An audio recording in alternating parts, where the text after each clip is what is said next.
The impacts on the Trump tariffs, if you will, and the way they've been implemented, and some of the things, maybe the good, the bad, and the ugly with it. Lalo, I will say that with this, we're heading into the end of the year at this time. There's a lot of big cases at the Supreme Court.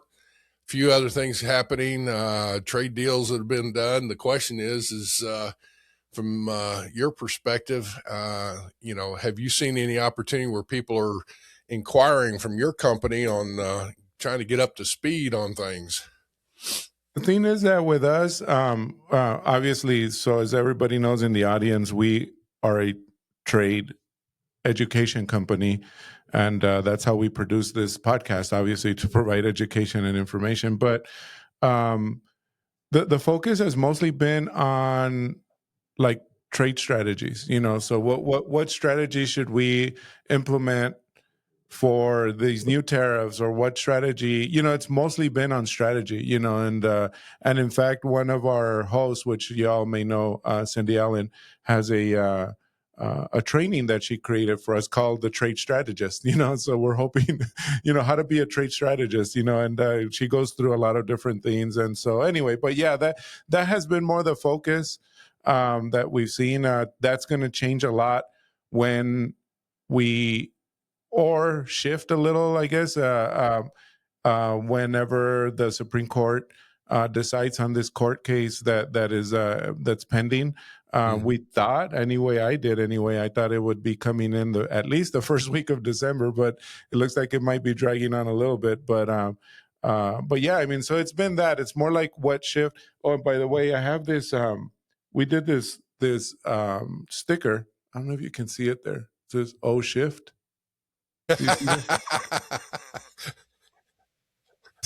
So that, and it has all the law. You can't see it very well. I'll put it up on the screen, but for those that are on YouTube, so it has all the stuff that the new administration has done. It says the minimis down here. It says Section 232. It says 301. It says AIPA. It has a whole bunch of trade terminology, and so it's just the trade shift. Well, with that, I think we need to bring on our guest because he has been very involved in the details. Speaking of de minimis, and as a lot of folks know, I was involved with the express industry when I was at FedEx and rewriting some of the proposals to raise the de minimis from the 200 up to the 800, and very involved in the analysis of the entries that were involved and the unplugging of entries, if you will, from the system. And I'm kind of concerned that the way it was just completely wiped out.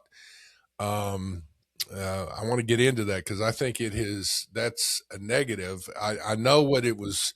The intent was to deal with some folks abusing the de minimis privilege, but we can get into that. So we have today the CEO of Detroit Axle, Mike, and I'll have to ask you. I don't have your last name in front of me, so how do you pronounce your last name? Musheinesh. Musheinesh. Okay. I would have probably bastardized that, so forgive me. Everyone does. Don't worry, you're good. I should use Smith. There you go. Well, that's what I tell people too, Solorzano, and people are like, okay, how do you pronounce that? So we're in the same boat, Mike. So. Well, saying that, Mike, thank you for coming on our show. It's like, so Detroit Axle, you are a auto parts supplier, I assume, and I assume, I know that you are, but you are like an aftermarket type of company, right? Right. We are predominantly e-commerce based aftermarket auto parts. Some people might mistake us for some, multi-billion-dollar operations such as American Axle, Detroit Diesel Axle, and whatnot. It's my father and I that started this company about 30 years ago. He started it. I got fired from high school, so I joined him early. And now we built it. We're doing probably just under $500 million worth of sales. So we've been blessed. We've been putting everything we got, and we put it all on the line year after year, trying to grow this company. Well, and so here's the thing, folks. This is something that I love. What we're going to be talking through here is Detroit Axle is a great example of family-owned business here, I guess, and that you've built it up. You are in the hundreds of millions of dollars in revenue, and I'm sure you employ a great number of people. So as far as operations and things, I love the fact that especially, all right, e-commerce, that is one thing that, especially with the de minimis being wiped out. I mean, here's the one thing that I see on the de minimis is that has been a negative where being wiped out completely, because it's all these thousands upon thousands of small valued shipments have now, that's all of that's requiring some kind of informal entry, and it is just clogging the system, I would say, versus the way it was. However, you've got when we were leading up to this, you had unsolicited samples, you had textile samples, you had all kinds of things that went through that was requiring entry before. It was creating a compliance nightmare, plus hanging up, as far as the getting things through the system. And now, you had the de minimis, and that opened up so much and just allowed e-commerce to explode, did it not? Absolutely. I mean, one thing you might have not mentioned was the restriction of supply. I mean, the de minimis brought in 1.5 billion packages a year annually. Ladies and gentlemen, we've had this on the books since the 30s. Right. Now, it was there for a purpose, to streamline efficiency. All gone with a swoop of a pen in May of 2025, and then for the rest of the world in August of 2025. I can explain it. I lived it. Anything valued $800 or less enters the country with no tariffs. And this was a godsend to lower middle class and other folks that really relied on it. And just like that, it was cut. Remember, it's been on since the 1930s, and it grew in popularity uh, in the 2010s and after COVID. You might recall companies like Timu and Shein, they milked it, and Yes. Yeah, they did. they hurt other companies such as ourselves that build up infrastructures on the border in Mexico and El Paso. And yeah, just with this is the act of Congress, right? This was signed into law by Congress. The de minimis is actually, it's been repealed by Congress in July of 2027 in the big beautiful bill. It was in there that the de minimis is terminated as of July of 2027. It was enacted by Congress, so it shall be deleted by Congress. So how is the president able just to come delete it when he wants? He'll tell you, oh, next week we're going to eliminate it. That's it. Forget you and the millions of dollars of infrastructure you put up. It's done. It's Mm-hmm. dead. So, Mike, I wanted to put a little bit of the human element on this before we even get going even more. Only just to that, you mentioned you grew your company, and kudos to you and your father that built this to a $500 million company. But I don't want people in the audience to think, "Oh, boohoo, poor guys." $500 million company wanting de minimis. It's not about that. It's about your people. You were getting ready to open a 350,000 square foot facility in Detroit. You were talking to me before we recorded how you have built distribution centers, not just in the U.S., but regionally in Mexico and in the U.S. Here in the border, it's affecting us here in El Paso because the reduction of e-commerce from your side as well. Can you give us a little idea of the manpower that you have, the families that it's affecting? In other words, how is it personally it's not personally for you, but it's also for your team and your group. I just kind of want to make sure that people understand this is not a Sheen or Timu, like you said, that is based off offshore. Right. I appreciate the question, and thank you for clarifying it, because when someone sees 500, almost 500 million in sales, they think, oh, this guy is wealthy. This guy is rich. Why are we crying over him? I mean, all that money that comes in, all that money goes out. Right? You'll be lucky to hold on to 1% of that after the government and this and that. So I mean, for myself and my old man, we made it to this country poor. So we're not doing it for the money. We're trying to grow this company to its full extent. And that's our number one thing. And we have, great people that have been working with us for many, many years. We have hundreds and hundreds of employees. I mean, here in Detroit, many of our employees are returning citizens from incarceration. We bring them in. We also rebuild auto parts. We source them from all over the country. We disassemble them. We grind them. We blast them. We put them in ovens. We take them. We reassemble them. So I mean, there's no booklet on how to do that. We have the knowledge. We train these men, and we give them jobs, and we rely on the internal components to rebuild these products coming from overseas because they don't exist here. So uh, everything was kicked up in price. Mhm. So employees here, we have employees in El Paso. We have hundreds of employees in Juárez. We have operations outside the country. We just started Canada also. So there's a lot of people eating off this operation, and we're honored for them to be on our team. So maybe the numbers might sound big, but if you're running a company, you just got to know everything that comes in. You got to understand that none of it belongs to you. Well, and to your point, and I mean, your impact has been phenomenal. This is one of those things where too often there are, the pendulum swings in some of the social media and different things where they're going out and going after big companies.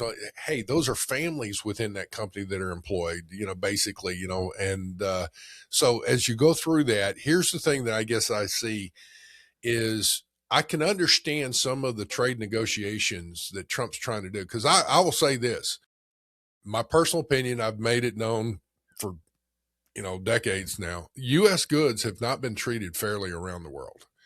Everybody, it seems like, wants access to the U.S. market. Well, we're the largest economy in the world. I get that. But when we try and go to other countries, then there's other, tariff barriers to non-tariff trade barriers to U.S. goods. And so that's where I see some of the issues. I think part of the scenario here is that we're in a transition of some of these trade deals that have been worked out with the UK, with Japan, with Australia, with different ones that we're converting from what's been happening. Trump's moving so fast that it's extremely painful right now. One of the things, even on the de minimis, is there are countries that, to me, I'm looking at it going, look, we have $800 and less, or did, if you will, match our de minimis into your country, or we'll create a de minimis based on a reciprocal type of agreement, because that going into other countries, to me, they were benefiting from that higher de minimis level. And yet U.S. companies that were trying to sell into, let's say, Japan or Canada even, or others, they had lower de minimis levels, and it was a negative towards the U.S. What do you think about that? My problem with that was really not the fact that he eliminated de minimis. It was the fact that next week de minimis is eliminated. And you just sit there and your jaw drops and be like, well, what the hell am I going to do in a week? I mean, that's not the way you can operate a company, no less so a country. I mean, that's my beef with it, is just the speed of it. I mean, you shoot and then you aim kind of approach. So I mean that's my grievances with it. I mean, one invested a big in infrastructure, and now how do you pivot? So I mean, in regards to most of our products were coming out of Detroit too, so we were entering in formal entry and bringing them into Detroit and shipping out of Detroit. I mean, the East Coast, the I-95 corridors. is a beast. You got to get there in 2 days. You must be Mhm. able to get there in 2 days. So no, you have to bring him in the U.S. and pay the tariff, formal entry. But then and the de minimis was like a little icing on the cake, where we were able to open it up right there in El Paso and Juárez and ship everything west of the Mississippi was coming out of there. So now we pretty much got the whole nation within 2 days shipping, which is key Mhm. in e-commerce. Right. But the way the rules are changed, you know, again, auto parts are the most heavily tariffed commodity at 72.5%, right? You had the 25% Section 301, 25% auto part tariff under Section 232, 2.5% most favorite nation status, blah, blah, blah, and 20% fentanyl.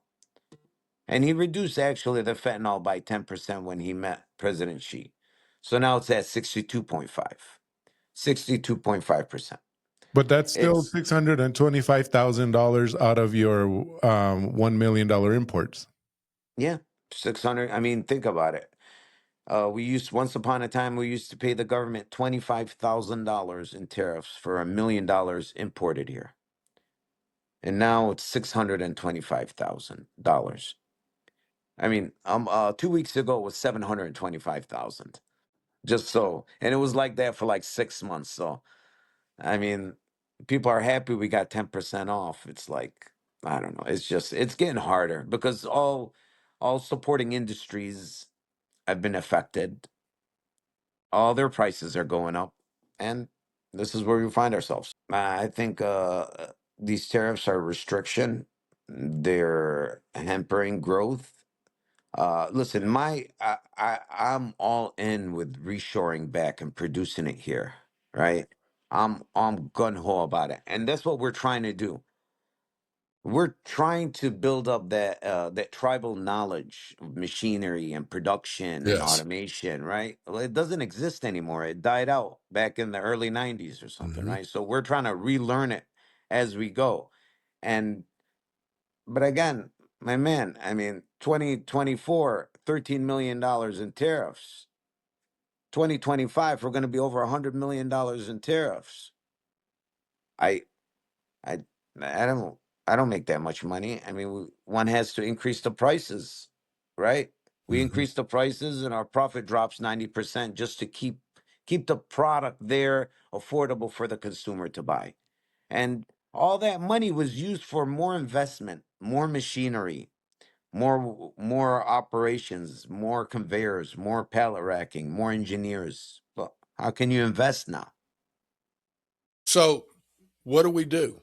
How do we? I mean, this has been moving. There's negotiations going on for different trade deals, different things. So, what do companies need to do here? I mean, I'm thinking you definitely need to get involved doing some trade associations, but somehow getting I'm all right. Well, let me tell you something. Okay, so China's on the hit list, right? Okay, no problem.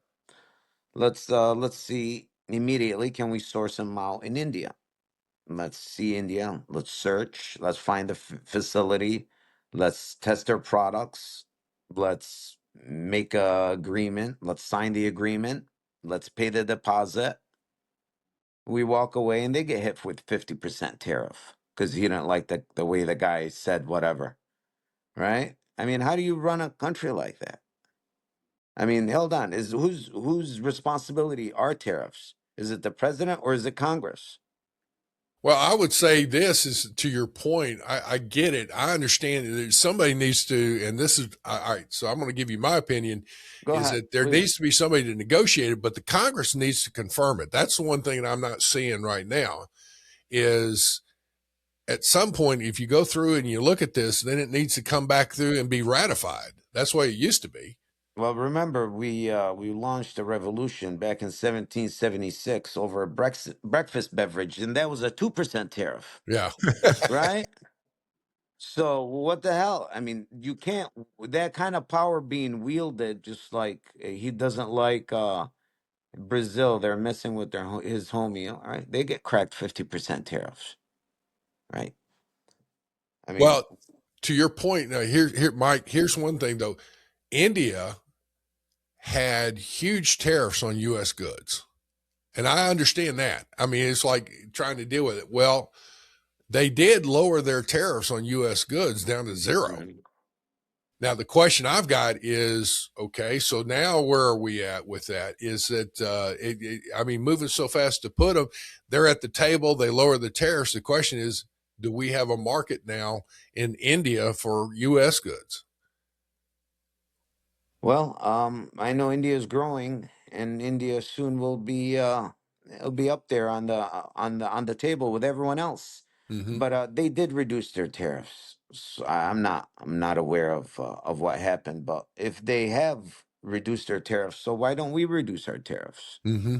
And I've Mm-hmm. seen Vietnam reduce their tariffs. Right. And why didn't we reduce our tariffs on Vietnam? See, I agree with that. That's where I'm getting at, is that he hammered the heck out of them on this. And keep in mind, I'm a big supporter of trying to get these people to come back to the table again. The U.S. goods have not been treated fairly. And now all of a sudden they're listening to us. They're lowering their tariffs.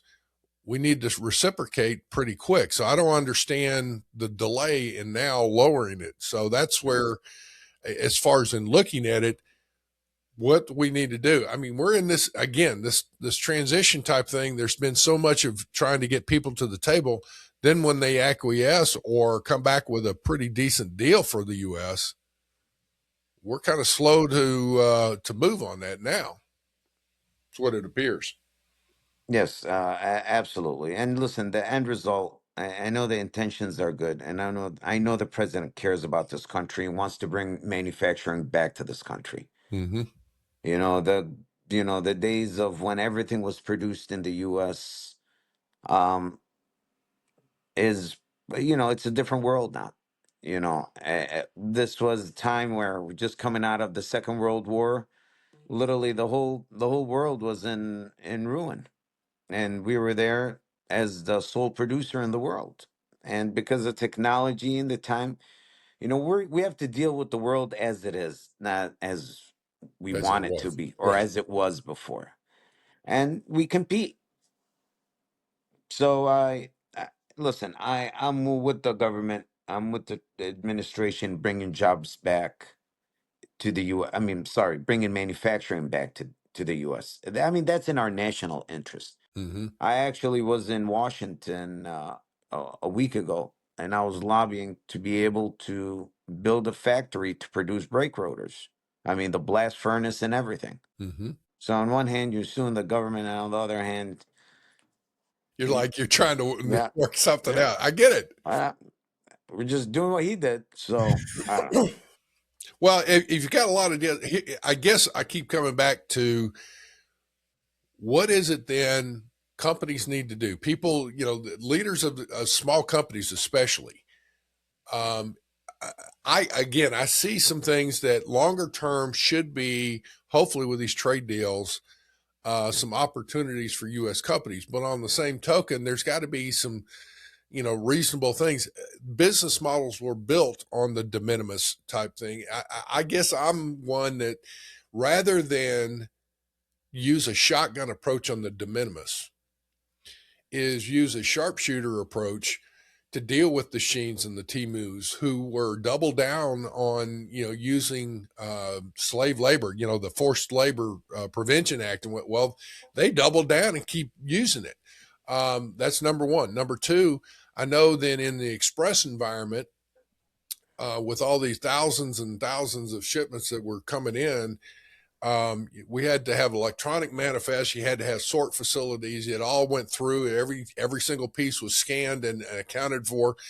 And these containers would come in on the ocean shipment, and they would be just packed with 50,000 small packages in a container, and basically overwhelm customs. Well, it's like, well, then require them to have sort facility type things to account for all of that. And that wasn't done. To me, knocked the heck out of it. Customs resources were not used efficiently, in my opinion, or funded. So that it's like, so now all of a sudden we do away with the entire program. which I come back to that less than 800. Actually, the average, my understanding, average value of shipments in that de minimis, people think it was up to 120. 800. It was like, about 80 to $100. Yeah. Yep. Exactly. Exactly. Okay. And not only that, the de minimis was outdated in regards to oversight. Yeah, I noticed that they don't even ask for the harmonized tariff code. They weren't asking for certain stuff that could have been included in the 321 de minimis program Hmm. that they could have brought it into the new age, to the e-commerce age. All this was working electronically, so it could have been vetted, it could have been done properly, and they would have had better insight to what's actually coming in and what ways it was coming in at. And Mike, like real quick question. You have said repeatedly, next week everything is gone and the way things were handled and all that. Do you feel okay? So the big beautiful bill, like you said, did say that it was going to repeal de minimis in 2027 for the entire world, not just China and Hong Kong, which was in May of 2025. But of course, in August 2025. Trump moved up the deadline to from 2027 to 2025 earlier this year. Do you feel that had you had that runway, let's call it, through to 2027? Is that what you're saying, that you would have the opportunity to build a better infrastructure?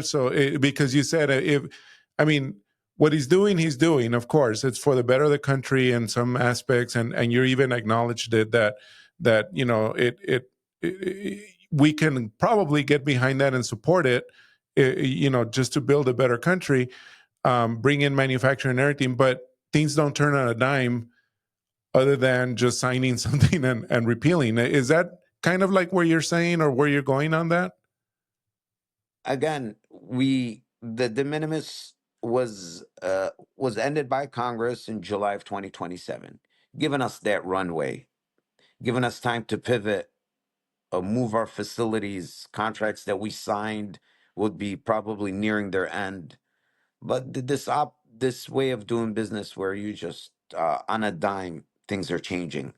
We Everyone holds back.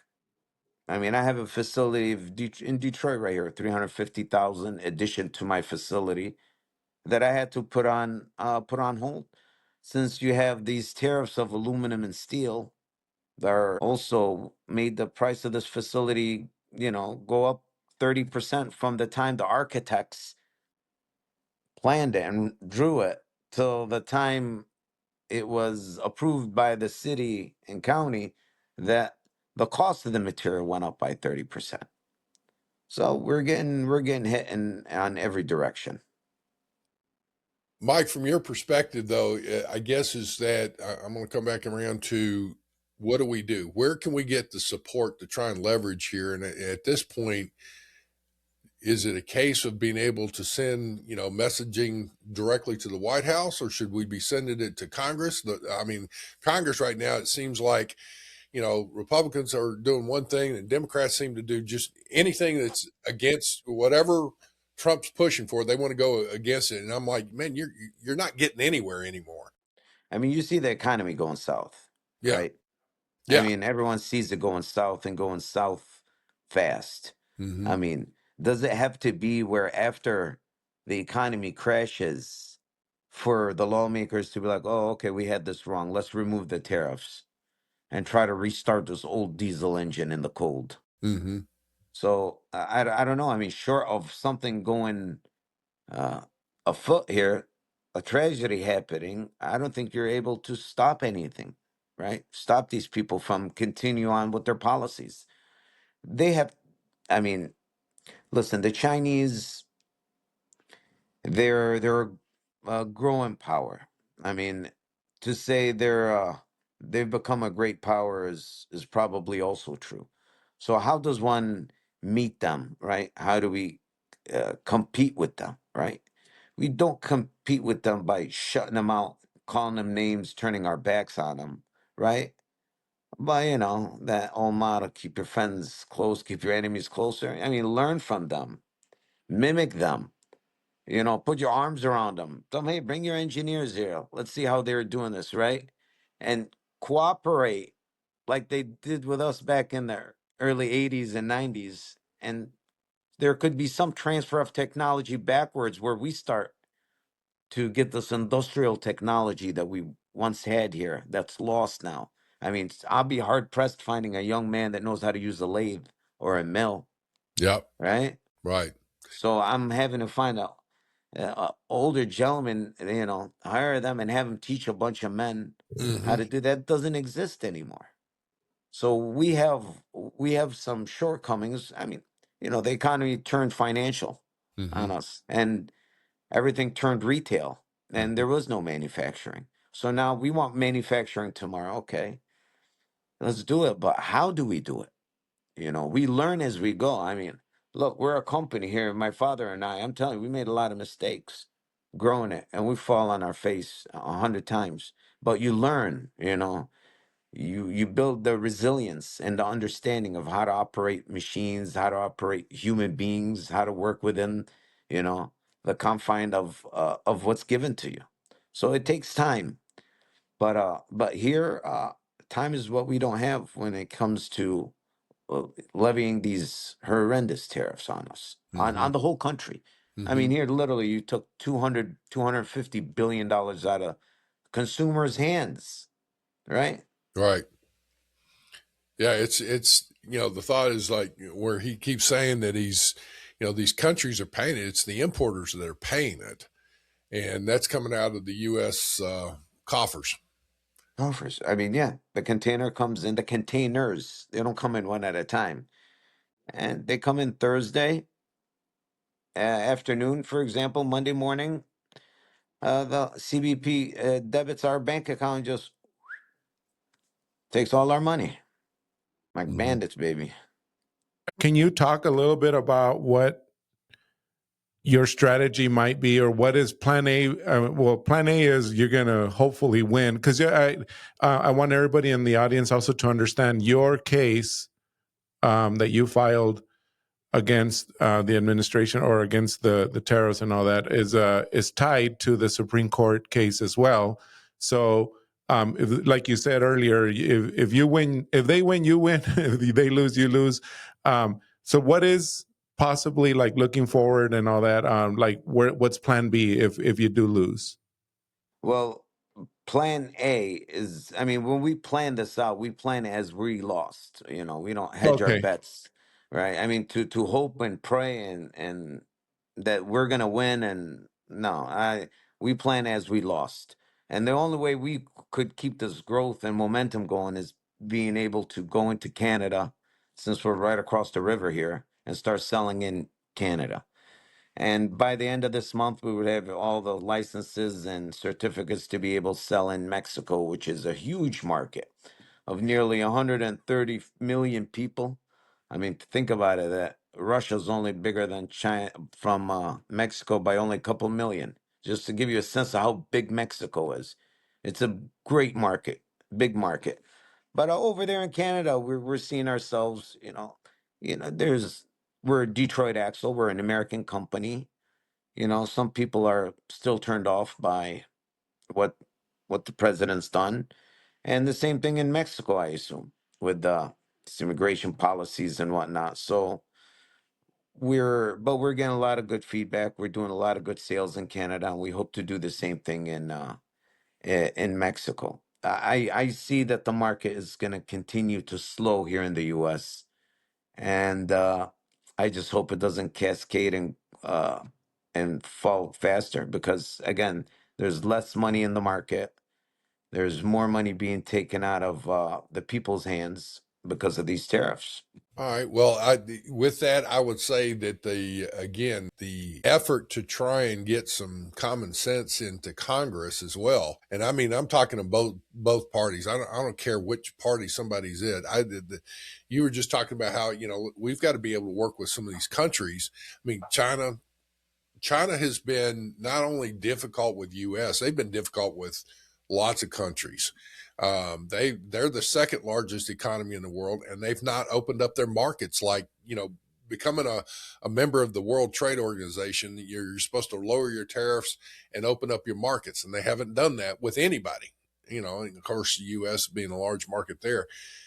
Saying that, though, I also see that I got to tell you, I'm tired of Congress constantly fighting back and forth where there's no sense of trying to say what's the best thing for the U.S. here, trying to work through some of these things and saying, what's reality? Okay, Trump, you've negotiated something here. You got these tariffs going. Now let's put some common sense to say, how can we support this? Or how can we come out and balance that out to say, well, you're wanting 50% now. Here's what Congress is going to work on and support and come down to certain things. And are there real opportunities? I mean, that to me is where our representatives, both in the House and the Senate, have got to get to the point where they're listening to the American people. I don't think either party is right now, to be honest. I think the Democrats got this line where they say, "Don't interrupt your enemy when he's making a mistake," right? And so it's unfortunate, but who's gonna get hurt from that is the American people, Right. and that's not a way you run a country. I mean, they should unite for the betterment of the people of this country, and that's not what I see them doing. I'm sure there's great people, great politicians with good intentions, but it's just the way the system's working over there. It doesn't seem that way. I mean, trade is essential, right? I mean, humanity lives. I mean, since we were hunters and gatherers, we traded, Yes. right? We're going back to the Neolithic age, Yeah. right? We're going to the Bronze Age. We Yep. needed 90% copper and 10% tin, right, to make bronze, Mm-hmm. right? So it was a web of trade going throughout the Mediterranean I mean, so we live off trade. As a species, we benefit off trade. I mean, you used to watch a program by Milton Friedman, Mm-hmm. the godfather of free trade, and other Republicans. And he had a show called "Free to Choose" back in the '80s. And in one of these episodes, he held a pencil. And he said that there is not one human being on this earth that can build this pencil. The wood are from forests in Canada. The graphite is mines in Bolivia. The chemicals of the eraser are from Central Asia. The machine to put it together is from Japan. The bearings in the machine are from Germany. The truck to move them are from Detroit. The oils from Saudi Arabia. I mean, we've always been intertwined, regardless of what anyone thinks. Right. So the more we're able to open up these channels again, the more we will prosper as a country and as a society. I love it. I love it. That's a very good wrap up there. That's amazing. Thank you, Mike. That was great. Folks, I will say that we will have a link to Detroit Axles on our comments here if you're interested, because Mike is he's got a great company. He's a good leader here, obviously, and knows his stuff. Mike, thank you so much for being on our show. We need to wrap up for now, but would love to come back and talk with you some more, maybe after the case, and see, all right, how are you pivoting? Is this a good thing, a bad thing, or whatever in the near future after some decisions are made? I'll be honored. I found new friends for myself to come back to Awesome. now. Thank If you, you're ever guys. in El God bless Paso, you. let me know, Mike. If you're ever in El Paso, I'll be more than glad to show you around and show you I all would our love to favorite. show you our operations. Yeah, that would be great. We can do an episode there. Heck, man, just let me know. Why? Yeah, let me know, Let's do Mike. it. All right. Awesome. Have a good Got it. holiday, good Thank you. Christmas, Thank and you. New Year, Merry Christmas, everyone. and we're praying for your, for something good to happen for you guys. Okay. Amen. Amen. God bless, gentlemen. Yes, sir. All right. Uh-huh. Folks, have a great day.